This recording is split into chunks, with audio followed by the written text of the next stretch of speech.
espetaculares.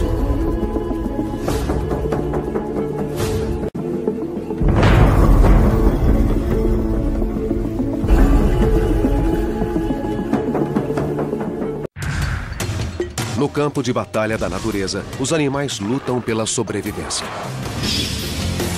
Esse conflito levou à evolução de uma arma extraordinária e mudou para sempre as regras do combate entre predadores e presas.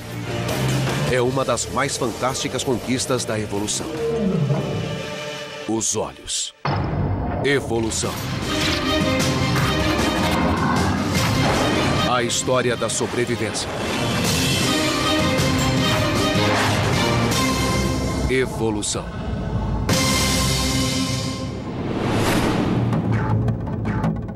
O reino animal engloba milhões de espécies. E mais de 95% delas têm um traço em comum: o sentido da visão. Os olhos estão por toda parte. Mas preste atenção. Nenhuma espécie vê o mundo de modo idêntico que as outras. Os olhos dos animais são incrivelmente variados. Têm olhos de várias formas, de vários tamanhos, de várias configurações, porque os animais têm estilos de vida diferentes. Entre os olhos mais aguçados do reino animal estão o das aves de rapina. Para encontrar presas pequenas estando a grandes alturas, é preciso uma vista excepcional. E a evolução deu às aves de rapina uma visão inigualável. Essa águia avista sua presa a mais de 1,5 km de distância. Mesmo mergulhando a velocidades de até 300 km por hora, acerta o alvo com precisão mortal.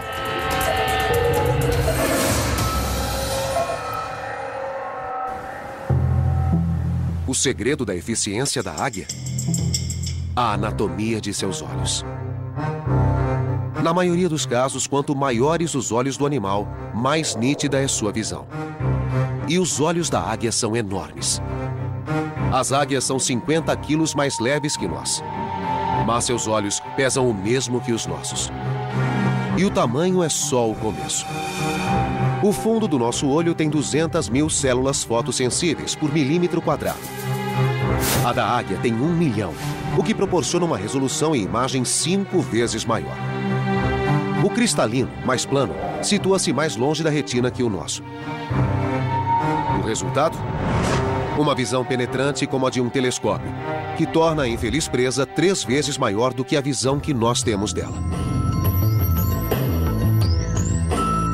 O que está por trás do surgimento de uma inovação tão notável?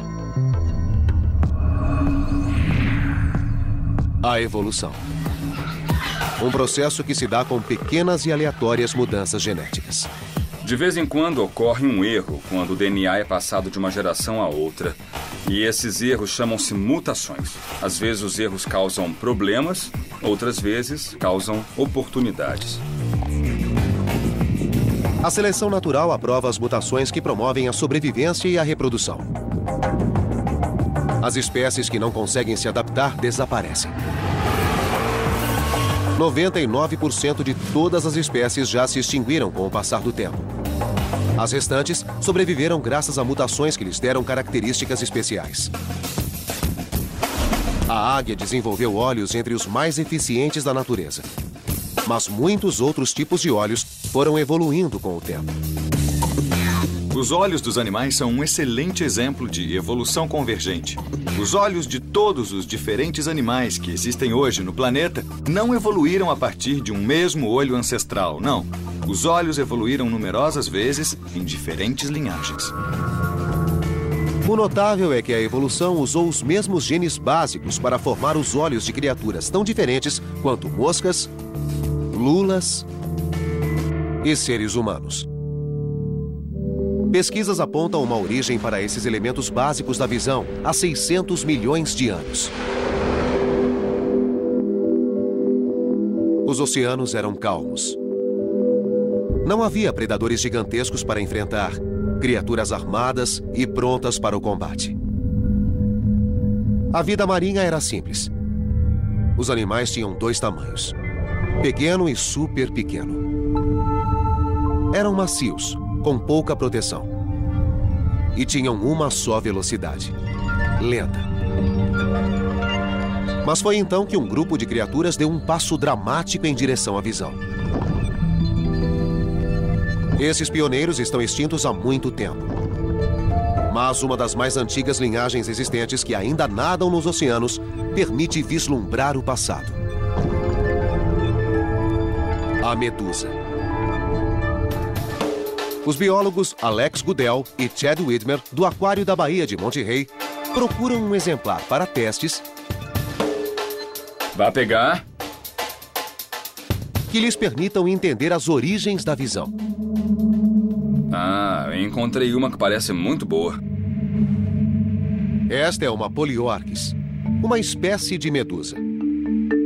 A anatomia dessa delicada criatura não poderia ser mais simples.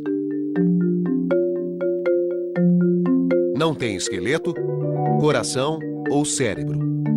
Somente uma rede de nervos.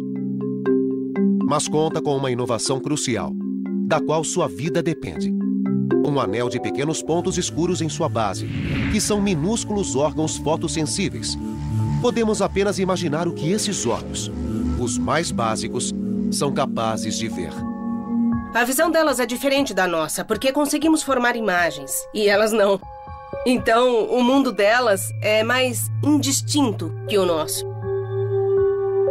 Os cientistas não sabem por que os parentes distantes das atuais medusas desenvolveram células fotossensíveis quando o fizeram. Mas Goodell pode mostrar como estas ajudaram as medusas a sobreviver durante 600 milhões de anos. Ela criou um experimento para mostrar como as medusas se beneficiam da capacidade de detectar a luz. Estou interessada em saber se animais que não formam imagens são capazes de detectar cores, se reagem a diferentes comprimentos de ondas de luz. Goodell expõe a medusa a ondas de luz semelhantes às de seu ambiente natural. Primeiro, incide sobre ela um facho de luz verde. Como consequência, o animal relaxa e desce para o fundo do tanque. Os tentáculos estão se alongando. É verdade. Com certeza dá para ver que está relaxando. Estende os tentáculos, pulsa com menos frequência. A luz verde geralmente as faz relaxar. Elas descem até o fundo, estendem os tentáculos e a pulsação diminui. Por que a luz verde descontrai a medusa? É o comprimento de onda de seu habitat, o solo oceânico. Elas passam a maior parte do tempo no fundo, onde recebem naturalmente muita luz verde. Encontram os alimentos no fundo e estão acostumadas com esse tipo de luz. Goodell então muda o jogo. Enche o tanque de luz roxa. De repente, a medusa pulsa freneticamente. Quando liguei a luz roxa, a medusa teve uma reação de fuga. Os tentáculos encolheram e o pulso aumentou. É uma reação como a de um ser humano fugindo de um incêndio. Para a medusa, a luz roxa significa que uma agressão, ou até mesmo a morte, podem ser iminentes. A razão é simples.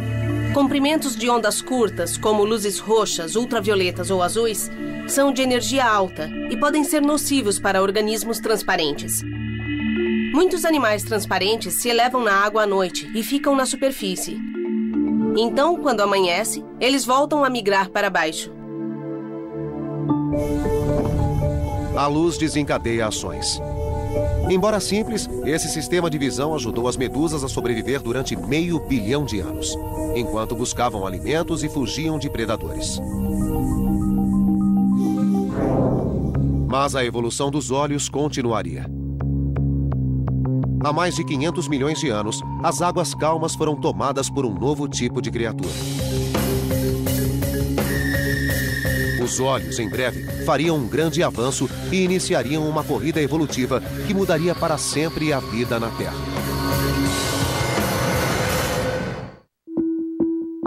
A aurora da Era Cambriana, há 544 milhões de anos. O reino animal passa por um período de transição. Os primeiros animais eram criaturas simples e passivas, vagando nas correntezas ou ancorados ao solo marítimo. Mas no curso de 50 milhões de anos, muito iria mudar.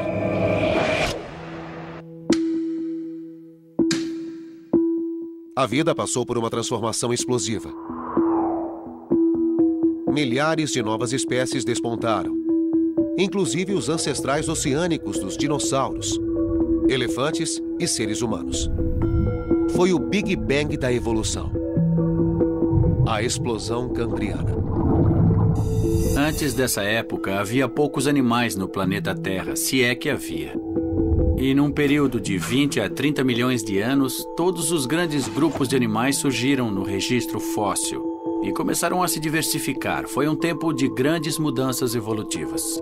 Cientistas como Bruce Lieberman estão descobrindo pistas antigas sobre o motivo dessa explosão. É uma das grandes perguntas sem resposta da evolução. Darwin fala da explosão cambriana em A Origem das Espécies, de 1859. Estava perplexo com o rápido aparecimento dos organismos. Queremos saber quais gatilhos causaram essa explosão de vida. As criaturas que emergiram do período cambriano eram maiores e mais móveis que suas predecessoras. Além disso, desenvolveram armas para lutar. Um aspecto importante da explosão cambriana é ter sido uma corrida evolucionária. Pela primeira vez, as criaturas desenvolveram as armas naturais com que ainda lutam hoje. Mandíbulas, garras, armaduras e a mais crucial de todas. Os olhos surgiram. São óbvios, existem, e não há evidências de olhos complexos antes da explosão cambriana. Foi o primeiro tipo de olho a surgir no registro fóssil. Olhos compostos. Invenção de um grupo de artrópodes chamado trilobitas. Os artrópodes são animais de membros articulados que hoje incluem os crustáceos, insetos, aranhas, etc. O tipo de olho desses artrópodes é o olho composto. De perto, é claro que esses olhos não se parecem com os nossos. Veja essas duas estruturas redondas na cabeça. Quando examinamos em detalhes, vemos pequenos corpos circulares numa série de fileiras. Cada uma tem muitos desses círculos e vemos que se trata de olhos com muitas lentes. Os olhos dos trilobitas foram um dos primeiros resultados da corrida armamentista no mundo animal. Coincidência? Ou a evolução de olhos mais eficientes teria sido a fagulha que causou a explosão cambriana? A visão é o que permite que haja presas e predadores. Se não fosse o desenvolvimento dos olhos, teríamos as centelhas da explosão cambriana, mas não todo o Big Bang. Como os trilobitas produziram um olho tão complexo? Eles lançaram mão dos materiais disponíveis. Seus olhos são feitos de pedra.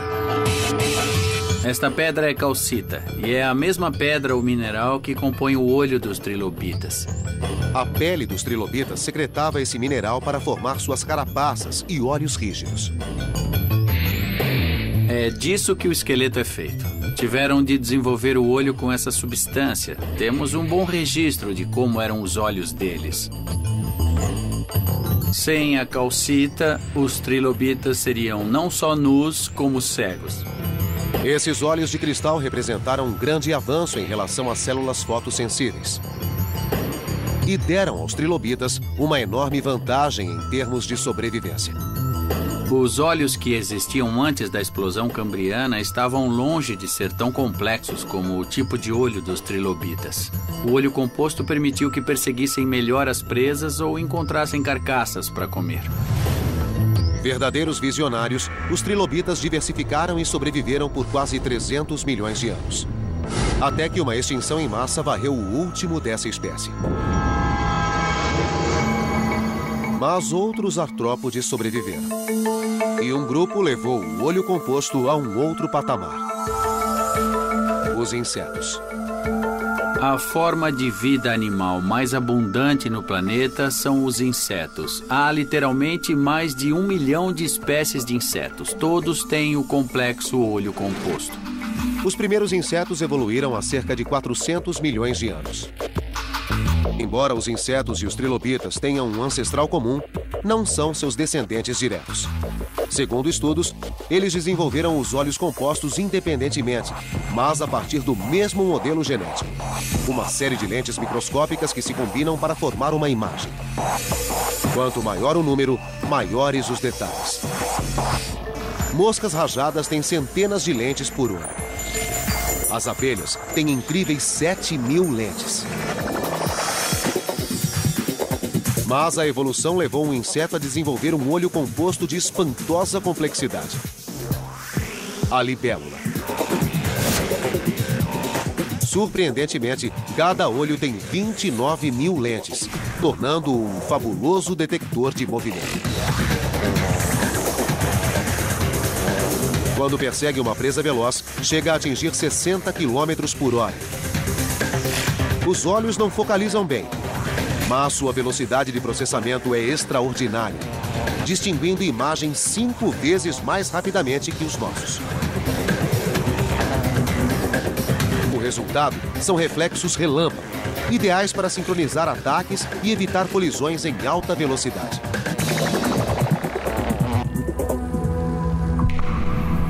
O sucesso dos insetos tornou o olho composto o mais predominante na natureza. Mas não foi o único sistema de visão que emergiu da explosão cambriana. Outro grupo de animais se desenvolveu e lançou seu próprio protótipo de olho avançado: os vertebrados. Os olhos dos insetos e os olhos dos vertebrados representam exemplos diferentes da origem dos olhos. Eles partiram de diferentes ancestrais, mas chegaram ao mesmo fim. Os olhos dos vertebrados começou como um simples detector de luz. Com o tempo, evoluíram e se tornaram o sistema de mira dos maiores predadores da história.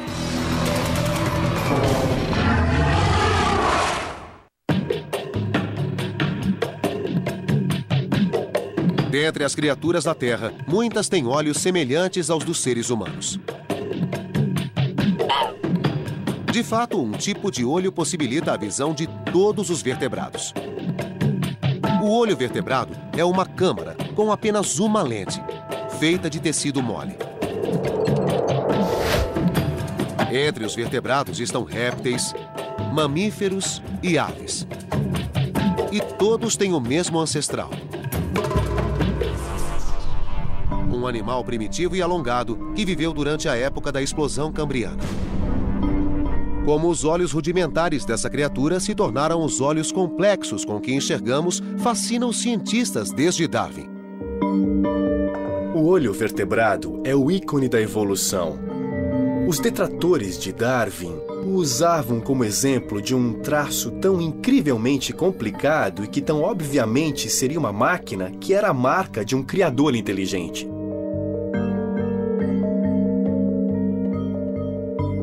A famosa resposta de Darwin foi passar por uma série de etapas evolutivas e mostrar que se pode começar com células fotossensíveis na superfície da pele. E a partir daí, criar um olho numa região rebaixada, ou colocar as células fotossensíveis nessa região, criando o primeiro senso de direção. E a partir daí, pode-se criar outros tipos de partes oculares para focalizar. E assim ele mostrou que era plausível que uma série de etapas tivesse levado ao complexo olho-câmera. Esse novo olho predominou entre as criaturas marinhas, fornecendo uma arma avançada na batalha entre predadores e presas. Os genes formadores de olhos foram passados para todos os ramos da árvore dos vertebrados, do primeiro peixe aos tubarões. E para os habitantes de águas rasas, que passariam a visar um mundo inexplorado. A Terra. Uma nova arena que um grupo de predadores viria a dominar. Essas criaturas, os dinossauros carnívoros, surgiram há 230 milhões de anos. Durante os 160 milhões de anos seguintes, governariam o reino animal, enchendo o registro fóssil com os ossos de suas presas vencidas. O que tornou os dinossauros carnívoros predadores tão eficientes?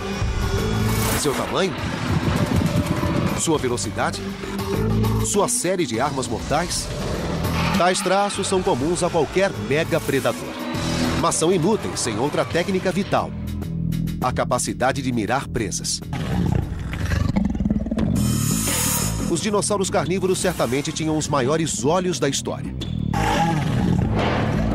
Mas como sua visão os ajudou a se tornar predadores tão extraordinários? A missão do paleontólogo Kent Stevens é responder essa pergunta.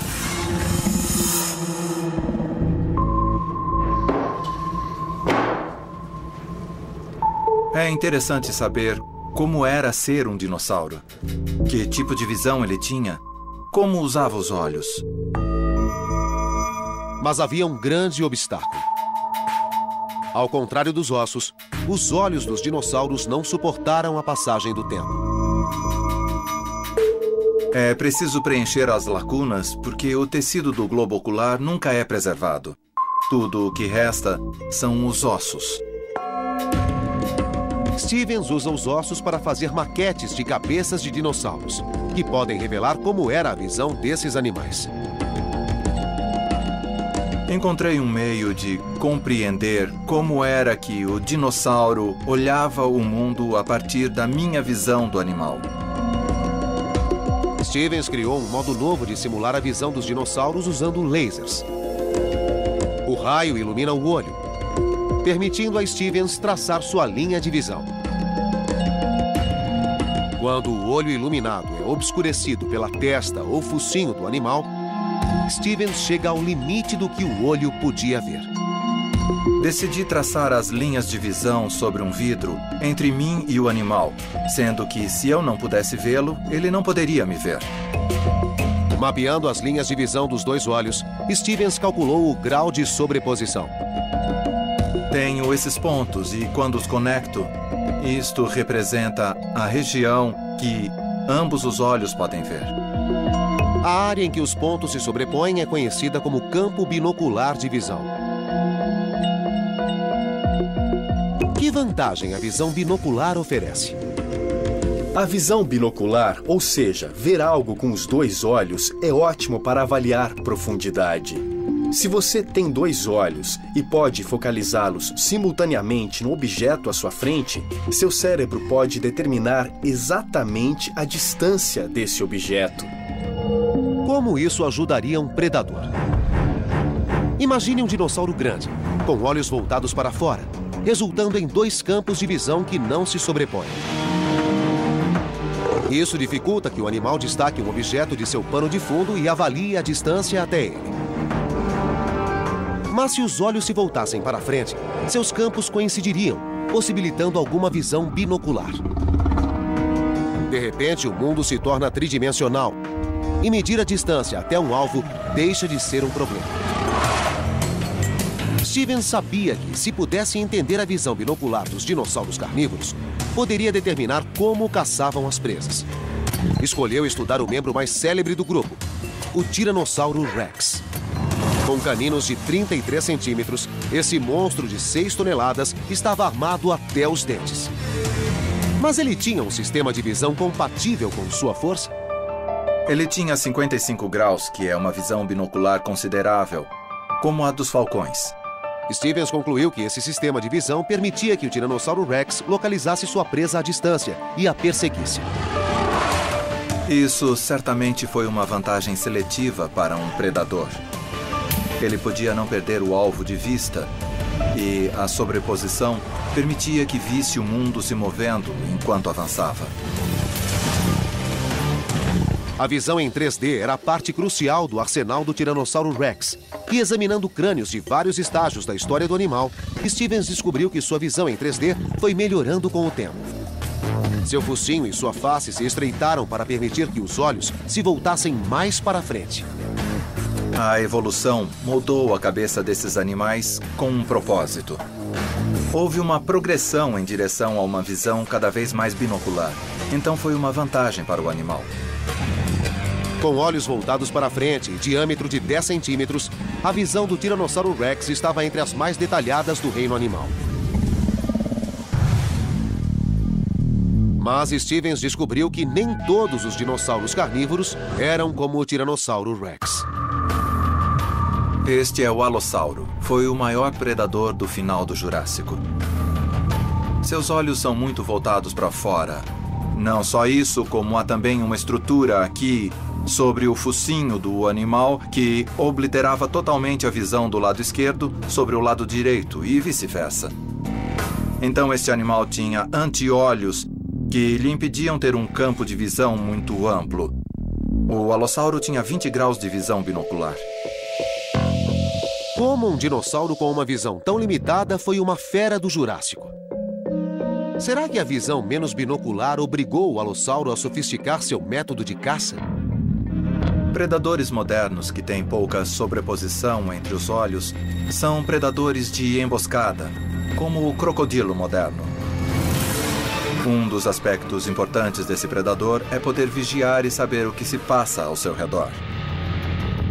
Então, os olhos laterais são totalmente coerentes com os predadores de emboscada. Eles esperam que as presas cheguem até eles e precisam avaliar qual é o momento certo de atacar e abater a presa.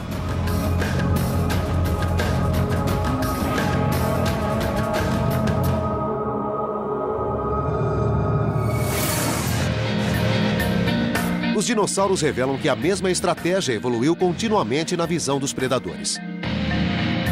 No caso das presas, a estratégia é oposta. A visão delas evoluiu de modo a ajudá-las a escapar dos predadores. Enquanto os caçadores desenvolviam olhos cada vez mais próximos para mirar as presas, os olhos destas se afastavam cada vez mais. Hoje, os coelhos levam essa estratégia ao extremo, com visão de 360 graus. Os olhos dos coelhos situam-se nas laterais superiores do crânio. Sua visão não é tridimensional, mas lhes permite ver ameaças em qualquer ângulo. Os coelhos, tal como os humanos, são mamíferos. E quando os dinossauros ainda dominavam a Terra, aos nossos ancestrais mamíferos não bastava ficar de olhos abertos. Para sobreviver, precisaram desenvolver uma nova visão, que lhes permitisse coexistir com criaturas que ameaçavam sua existência.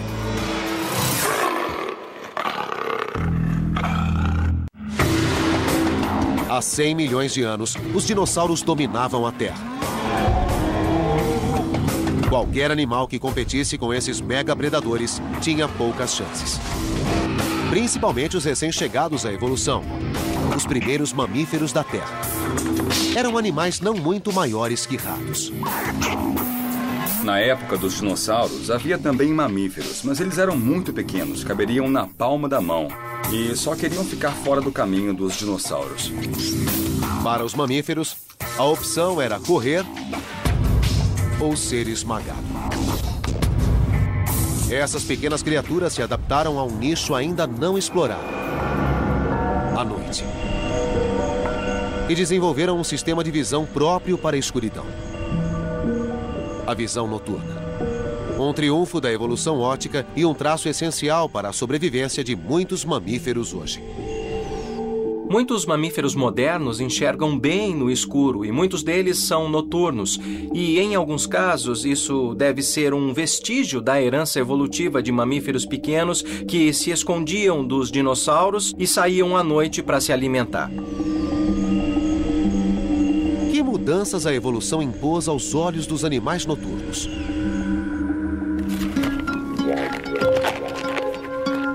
É uma pergunta que Chris Kirk tenta responder.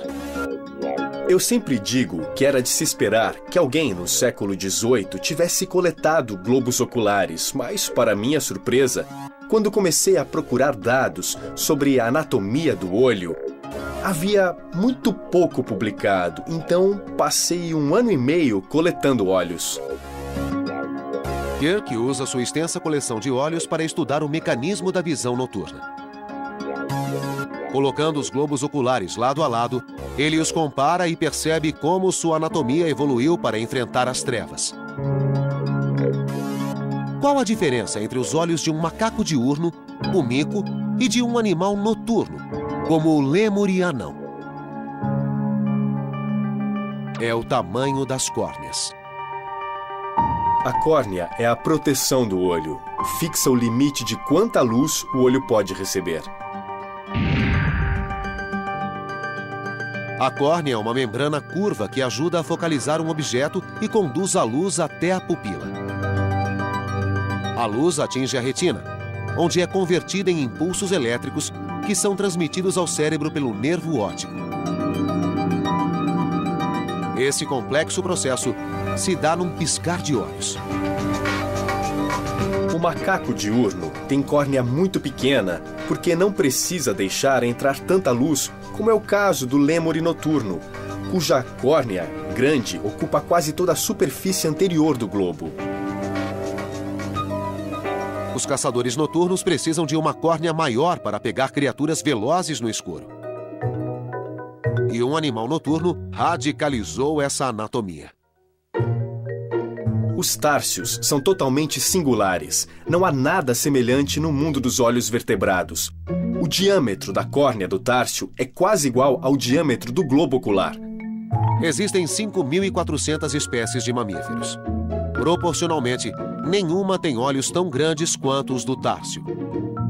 Com 15 centímetros, é um dos menores predadores do mundo, mas seu sistema de vigilância supera o de seus adversários. Os társios precisam de uma visão que seja muito sensível e aguçada.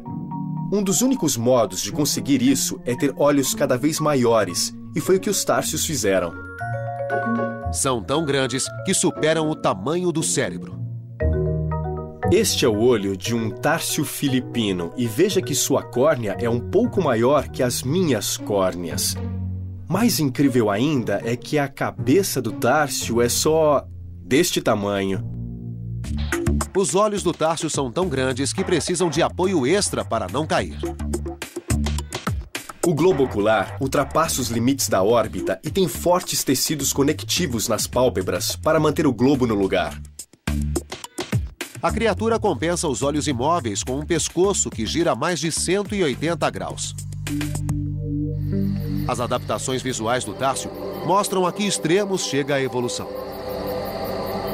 Muitos animais, como os grandes felinos, encontraram outro modo de aumentar a visão noturna.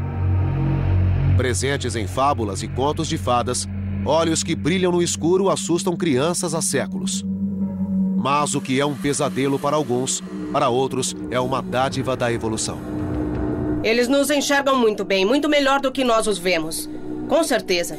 Se um deles nos perseguisse, nem notaríamos sua presença. Mesmo sem luz, eles sabem quando e quem está vindo.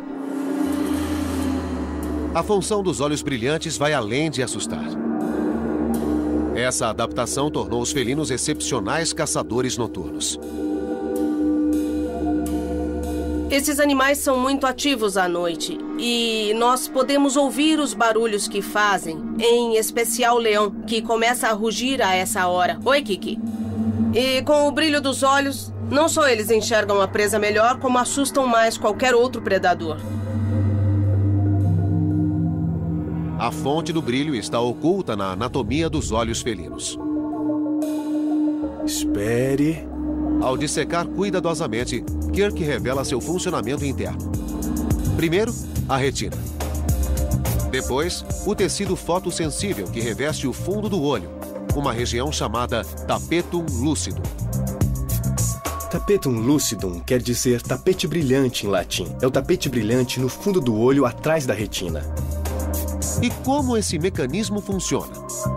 No olho humano, há um pigmento preto atrás da retina que absorve a luz para que não se disperse.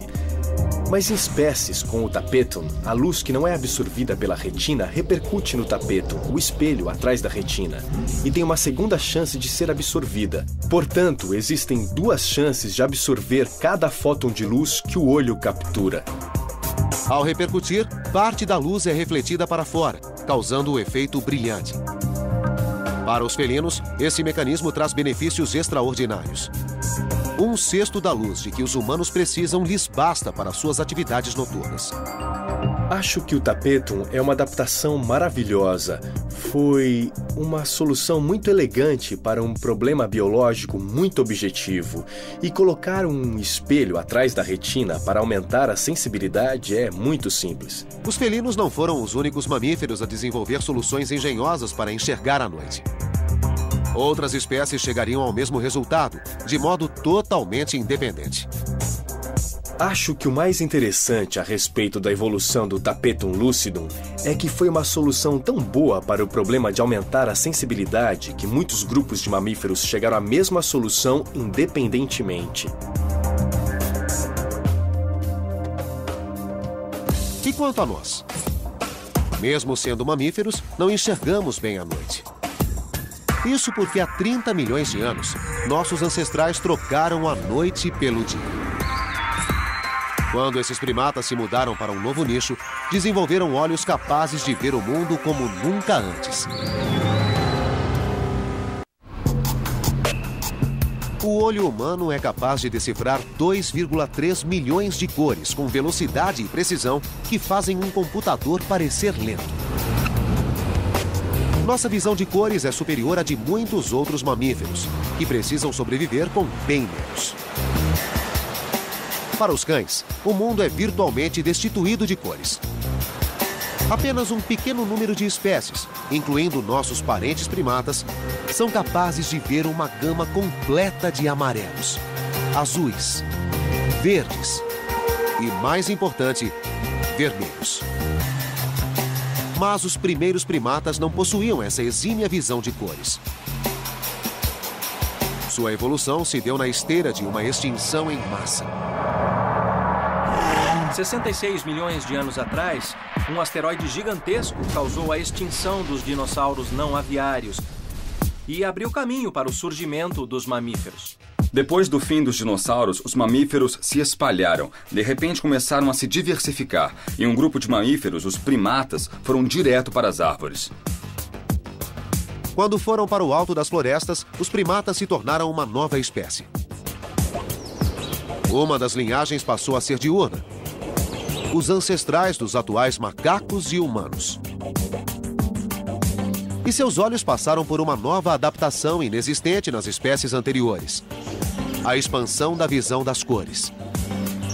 Uma gama padrão de cores, que consistia de azuis e verdes, passaram a incluir vermelhos. Por que os primatas precisavam ver o vermelho nesse novo mundo? Os biólogos buscam pistas nos primatas de hoje. O macaco guariba é um animal singular que pode nos ajudar a entender nosso próprio passado evolucionário. O biólogo Nate Domini passou a carreira pesquisando primatas para entender nossa própria evolução. Eles são quase como uma máquina do tempo para saber como o macaco ancestral na África e na Ásia teria sido. Nós podemos obter pistas de como era sua dieta, seu comportamento, sua anatomia. E esse animal ancestral foi quem deu origem a todos os macacos posteriores e depois aos humanos. Domini queria saber por que a seleção natural favoreceu uma melhor visão de cores em nossos ancestrais. O que eles ganharam conseguindo ver a cor vermelha? Domini passou um ano estudando primatas em seus hábitats naturais. Minha pesquisa de doutorado incluiu ir para a África estudar macacos com diferentes dietas e chimpanzés para saber se havia algum alimento comum ao qual todos eles recorreram e que podia explicar por que esses macacos tinham uma visão de cores muito semelhante. Domini percorreu a floresta em busca de amostras para testes, esperando coletar folhas com as quais os macacos se alimentavam. Mas havia um problema. Ele não alcançava o que os macacos comiam. É difícil na floresta tropical. Quando um animal está no alto de uma árvore comendo algo e você quer uma amostra, não é muito fácil conseguir. Como não tinha outra escolha, ele adotou uma arma. Usamos um robusto estilingue panamenho para disparar pedrinhas nas copas e derrubar folhas. É um bom modo de coletar amostras dos alimentos dos primatas. Após coletar e guardar as amostras, Domini começou o verdadeiro trabalho. Usando um instrumento chamado espectrômetro, ele registrou a cor de cada folha que recolheu. Está vendo esse pico aqui no espectro verde? Isso indica que a folha é verde. Então, comparado com aquela, o pico desta aqui acontece mais nas regiões laranja e vermelha. Esses dados levaram a uma notável descoberta. Os macacos não só comiam folhas vermelhas, como estas compunham a maioria de sua dieta. E quanto mais vermelha a folha, mais jovem e mais nutritiva. As folhas velhas e maduras são verdes, duras, cheias de toxinas. São folhas que é melhor evitar. Então, os primatas em geral procuram sempre as folhas que são mais jovens. E se essas folhas jovens também tiverem uma cor que as distingua das folhas maduras, então é vantajoso desenvolver um mecanismo que detecte as folhas mais jovens. Para os primatas, o vermelho não era apenas mais uma cor. Era uma baliza. Um meio de orientação que lhes permitia localizar o melhor alimento à distância. Quando vê folhas vermelhas no alto das árvores, ele sabe que são jovens. E assim, pode poupar energia e tempo e ir diretamente até essas folhas, em vez de procurar aleatoriamente pelo ambiente. Uma melhor visão das cores. Uma estratégia evolutiva que os cientistas descobriram ser apenas uma entre muitas. Os primatas logo se beneficiariam de outra adaptação crucial: a visão binocular. É um traço que os predadores já haviam desenvolvido. Mas, para os primatas, serviria a um novo propósito. Os primatas têm olhos na frente da cabeça, mas não são predadores. A vantagem de ter dois olhos voltados para a mesma direção é a percepção de profundidade. Para pular de uma árvore para outra árvore, é bom ter uma boa noção de profundidade. Com o tempo, os primatas desenvolveram um campo binocular de visão de 60 graus, como o das aves de rapina. Esse salto evolucionário permitiu que os primatas explorassem a coordenação mão-olho. Mas a maior visão binocular teve um preço. Ao contrário dos coelhos, os primatas passaram a ter um campo de visão limitado. A maioria dos animais tem olhos nas laterais da cabeça. Ou seja, os olhos estão no lado da cabeça, o que lhes fornece uma visão panorâmica e é muito útil para detectar predadores que podem chegar por trás. Então, acaba sendo prejudicial ter os olhos na frente, mas a vantagem é a maior noção de profundidade, a maior acuidade visual. Quando os primatas abandonaram o sistema de visão que os protegia, as aves de rapina logo aproveitaram. Mergulhando do céu e colhendo primatas das copas das árvores, essas aves eram uma ameaça considerável. Segundo as evidências encontradas em fósseis, as aves de rapina exercem algum tipo de pressão seletiva sobre os primatas, desde que existem primatas e aves de rapina.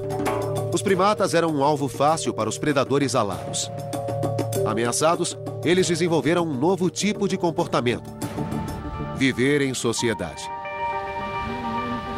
Quando desenvolveram olhos na frente da cabeça, esses animais tiveram de viver com outros animais para aumentar a probabilidade de detectar um predador.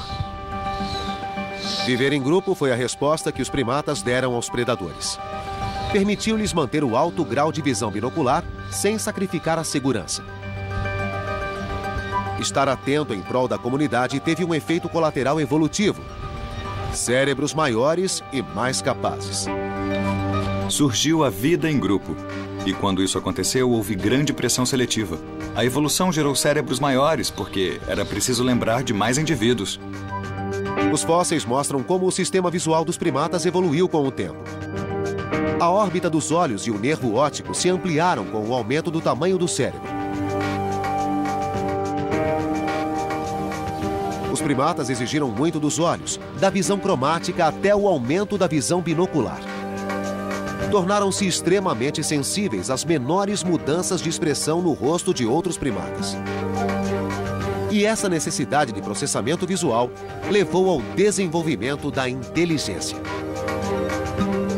Então nós podemos ver que estes processos, como viver em grupo, ter cérebro maior, evitar predadores, formaram as características que definem a ordem primata a qual pertencemos.